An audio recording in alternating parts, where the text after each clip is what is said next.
Hello, my name is Mary, and I'm doing my presentation on the Zika virus and the human connection to emerging diseases.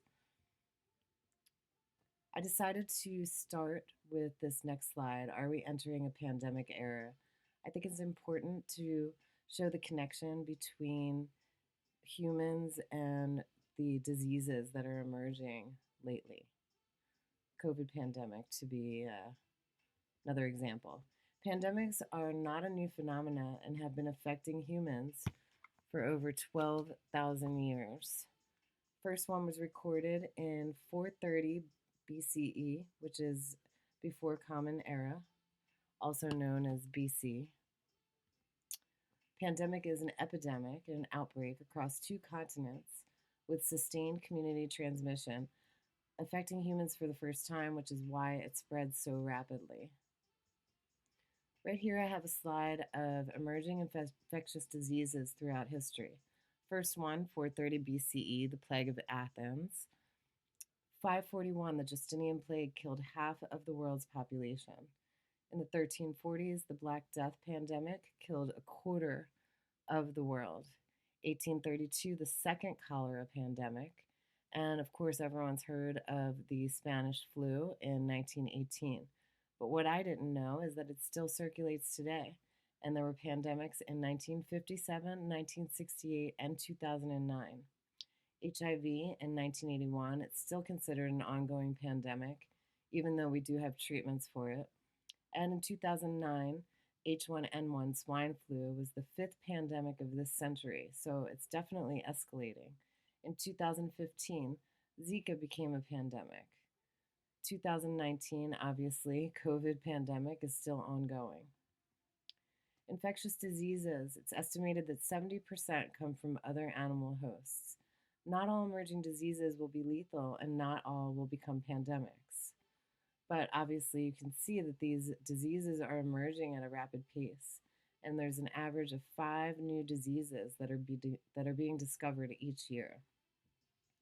Recently, scientists uncovered 33 viruses that were identified from 2 samples of melting glacier ice. When they compared these to a database of 2,304 known classifications, 31 of the 33 were unique and had not been identified before. They say that temperate viruses are more abundant under these extreme environments because when the glacial ice was melting, the sun and the water, they were on the top surface before they became frozen again. When humans come in contact with these animals that are infected, they then become infected, like what happened with the wet market for the COVID-19. There's an estimated 1.7 million undiscovered viruses. 1.7 million, that's a lot. Viruses need a host to reproduce, and a lot of these frozen microbes in the ice, they indicate that with future glacial melting, these can emerge into the environment because the viruses will mix with the microbes. All they need is an animal host after that. Not all will cause disease, but with so many undiscovered viruses, there's a very big chance that could create another pandemic.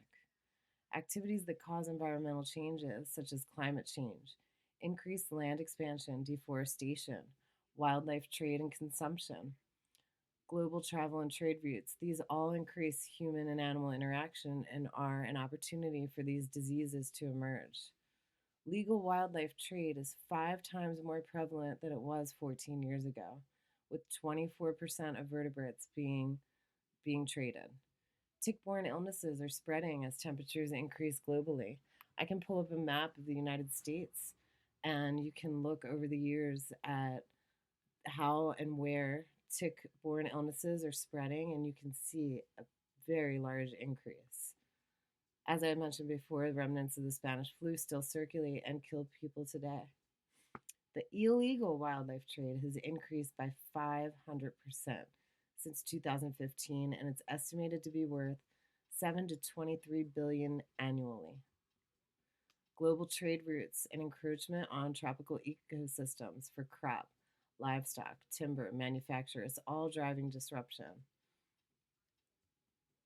Zika virus was first discovered in the Zika forest of Uganda in a sick primate monkey while researchers were there studying yellow fever. Then it was found in mosquito and affected the first documented person in Nigeria in 1957. It was recorded in Malaysia in 1966.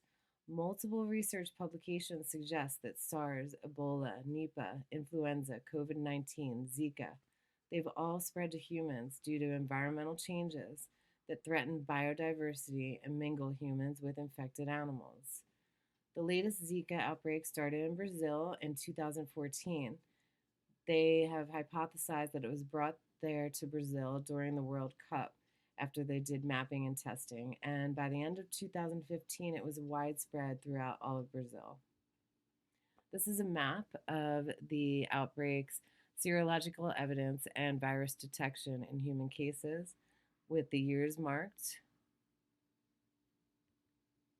Zika virus is contracted through the bite of a mosquito, as I mentioned, sexual contact, and can be passed through blood transfusions and the placenta to newborns. Symptoms are fever, rash, conjunctivitis, muscle aches that last about 2 to 7 days. It's mostly mild, but it does require a blood or urine test to confirm. Incubation period for this is 2 to 14 days. Zika is linked to babies being born with small heads, microencephaly, other birth defects, and Guillain-Barré syndrome. The microencephaly is due to abnormal brain growth.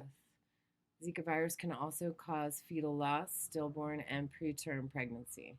Research is still ongoing. The latest research, 72 out of 88 women who tested positive for Zika, 29% had babies with abnormalities.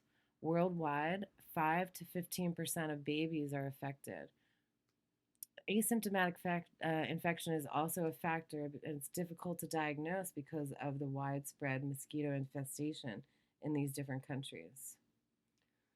Zika prevention. Obviously, women who are pregnant or planning to become pregnant are the target population. Mosquito repellent is advised. Wear long sleeves and pants, light colored clothing. Avoid endemic areas if planning on becoming pregnant or of reproductive age. The mosquito that carries the virus is usually out during the day and also obviously at twilight, which is a big time for mosquitoes to be around. Condoms are to be used if you're pregnant or if you plan to become pregnant. 6 months for men, which was very interesting, and 2 months for women following travel in areas of high risk. And to eliminate standing water in any of these areas around your home, work, or any environment that you're going to be. Barriers to care. Information regarding Zika is relatively new and unfolding as more research is being done. Zika is transmitted through the bite of a mosquito, but it's also found in semen and placental fluid, which is why condoms are recommended. Barriers to care, the anti-science movement and lack of trust that is pretty apparent now. Health equity and equality also are a barrier to care because of the different races and ethnicities that live in these different areas. Seasonality to the outbreaks and access to prenatal care globally is a problem.